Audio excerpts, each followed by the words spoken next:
So yeah, I thought I'd do a video on my thoughts on multiculturalism, as it's a big topic in recent years since Labour coming in. Probably other things like Brexit, COVID, the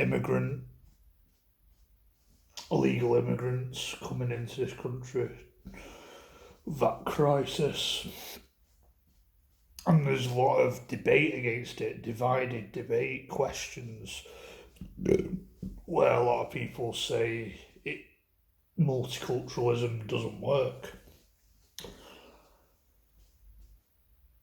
I'm just going to say my thoughts on it, and I'd say listen good and listen carefully, because I think a lot of libtards, a lot of leftists would easily brand people that question legal immigration and multiculturalism as racist, like it's an easy thing, but I'm going to say things that are going to back my argument up.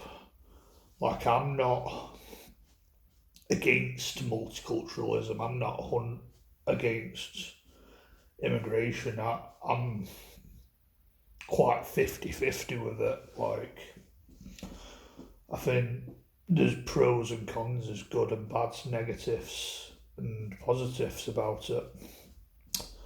And I think the logical thing is the most realistic thing is, when it comes to immigration, that we have to know who these people are. We have to know their identity, and it's the same with native citizens of England and the UK and whatever country they're immigrating to. But especially with the Western world, with the resources we have, we should be knowing who these people are. Like, we should not be letting dangerous potential threats to society into this country. And it's simple as that. It's not rocket science. It's not. I think that's a fair argument, and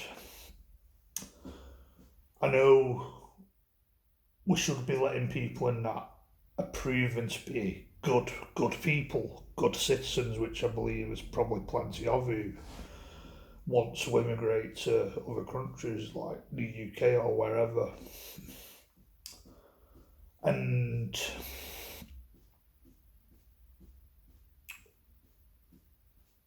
it's a known fact, when you're letting just illegal people in, that there's going to be quite a lot of people that are a threat to society. Not everyone, but I'm pretty sure there's some lovely good people.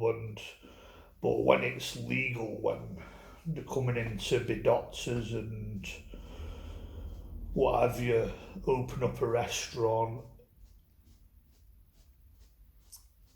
be teachers and all that, medical professionals, that we should know who these people are, and it should be based on what values and if they're good people or not. And in my opinion, that's a fair opinion to have. Fair. That's the way it should be. And people that chaotic mindset, these liberals, these Antifa types that just don't seem to get that. I just feel like they're either just not right in the head, like they're just a box of frogs. And they just don't usually believe in anything. It's usually they have to protest something for the sake of protest. And where if one problem solved, they'll find another problem to protest about, like, I don't know, the Greta Thunberg types.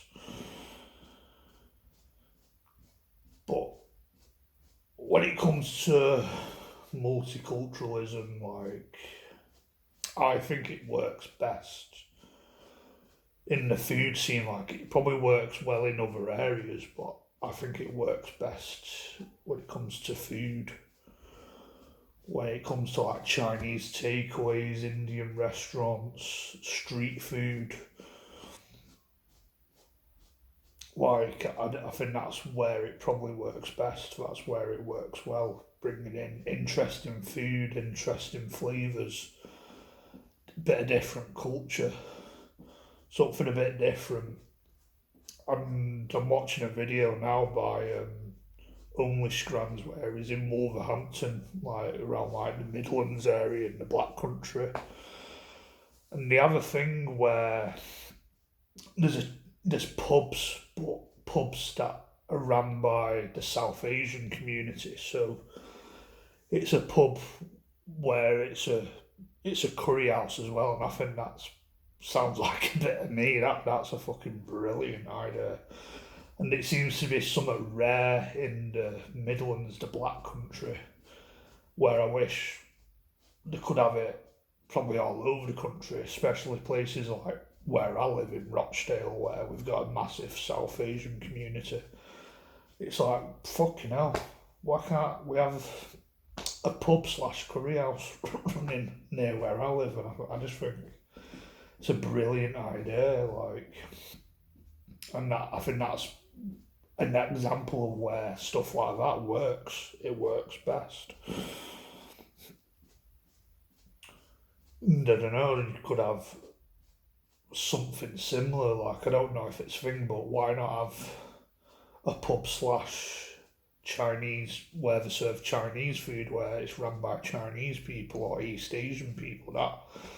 That'd be very basically two sides of the same coin, very similar. Like, I'd love that sort of stuff. Someone who's a food fan and loves interesting food, and especially spice as well, which people say English food is boring because they don't really use spice in like a roast dinner or a breakfast, even though I consider roast dinner and a breakfast as good food. But we're probably lacking spice. I quite like proper Mexican food. Well, I think that's what I'm into. Where if I'm gonna do a bit of cooking, I try attempt these birria tacos, like proper tacos with a bit of spice, a bit of broth on it, spicy broth, like proper fucking food that makes you drool. I used to be quite into Chinese, sushi, ramen, all that sort of stuff, and that's quite big at the minute. So ultimately, I think there's areas where it works. It's proven to work if we know who these people are. But I think it's the same when it comes to native people, where we have national insurance number, we have a birth certificate. I think it's optional, really, but we have like provisional license and driving license. Like, if we're gonna bring this digital ID in, and if it's all about knowing who we are, why don't they do like something where we have to have a provisional license? Like, it's not an option, because at the minute it's optional, and I'm pretty sure there's a digital version of that somewhere. But yeah, I think that's my thoughts on that. Let me know in the comments what your thoughts on that sort of stuff. Do you agree with what I'm saying? Like, let me know in the comments. I'd be interested to know. But yeah, I think that's all I've got to say in this video. Catch another video. Goodbye.